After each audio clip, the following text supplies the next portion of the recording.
The story reaches a fever pitch when Nick O'Bannon is struck by a sudden, jagged splinter of intuition.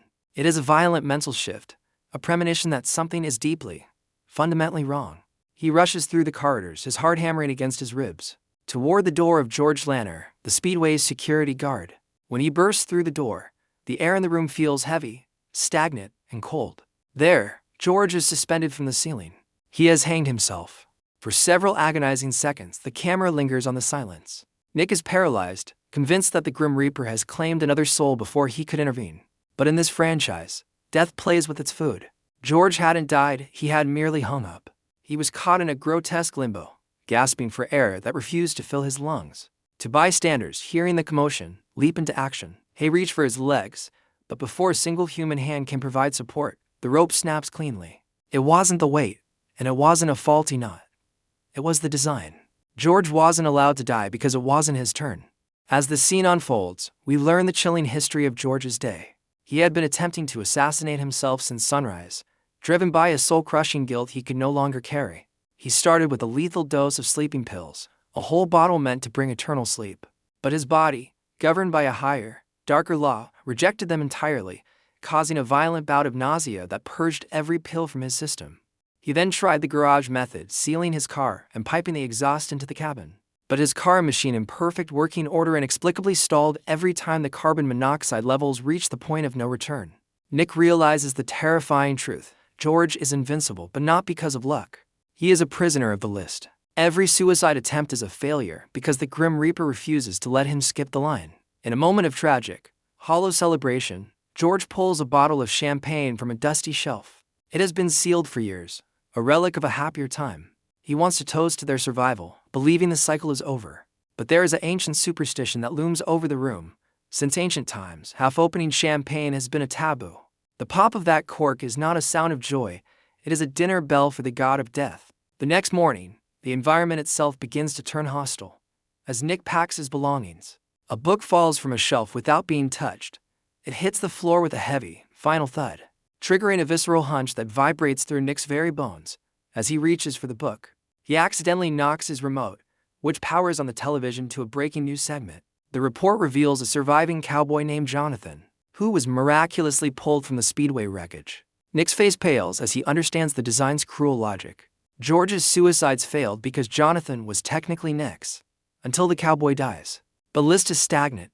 Nick frantically calls George, and they race to the hospital, hoping to cheat the Reaper one more time. Inside the hospital, we witness a master class in tension. A nurse, overwhelmed by an emergency elsewhere, leaves a bathtub running for a patient with dementia. We see the water rise inch by inch, overflowing the porcelain rim. It seeps into the floorboards, infiltrating the electrical grid of the floor below. Directly beneath the leak lies Jonathan, immobilized in a heavy hospital bed. The water begins to drip onto the delicate medical monitors. Jonathan, unable to move his limbs, watches as sparks begin to fly. He reaches for the call button, but the water has already caused a massive electrical short. The machine explodes in a shower of glass and fire.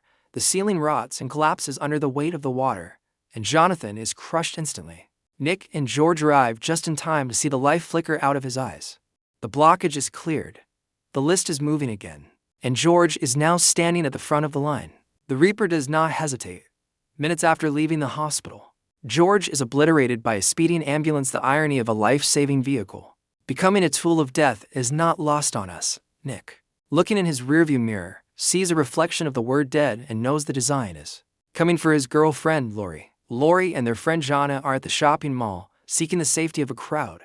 But a mall is just a playground for a creative killer. In a moment of mundane horror, Lori's shoelace becomes caught in the gears of a moving escalator. The machine, a mindless beast of metal and grease, begins to pull her foot into the mechanism. At the absolute last second, the lace tears, and she escapes with a sprained ankle. They think they are safe. They retreat into the movie theater, unaware that they have walked into a trap. Nick arrives and realizes the theater is a happy house of death. He enters the renovation site next door, a chaotic mess of flammable paint, pressurized gas canisters, and exposed wiring. This is the source. Nick finds himself in a desperate battle against inanimate objects. A nail gun malfunctions, pinning his hand to a wooden stud as gasoline begins to pool around a flickering flame. Through sheer, agonizing willpower, Nick uses a burning piece of debris to trigger the overhead sprinkler system. The sudden deluge of water speeding LSA, preventing the explosion that would have claimed hundreds of lives. He has done it. He has saved them all. He has saved Lori. 2 weeks pass. The survivors meet at a sunny cafe, the trauma seemingly behind them. Nick looks at his scarred hand, a trophy of his battle with fate. But then, the omens return. He sees a poster of a swimming pool. He sees the book Love is Dying. He sees the racing news on the TV. The realization hits him like a freight train. The mall's save wasn't an escape. It was a distraction. Death had merely moved the pieces on the board to get them all into this specific cafe. At this specific second, outside, a loose steel frame, the very one Nick warned a worker about earlier, finally falls. A truck swerves to miss it and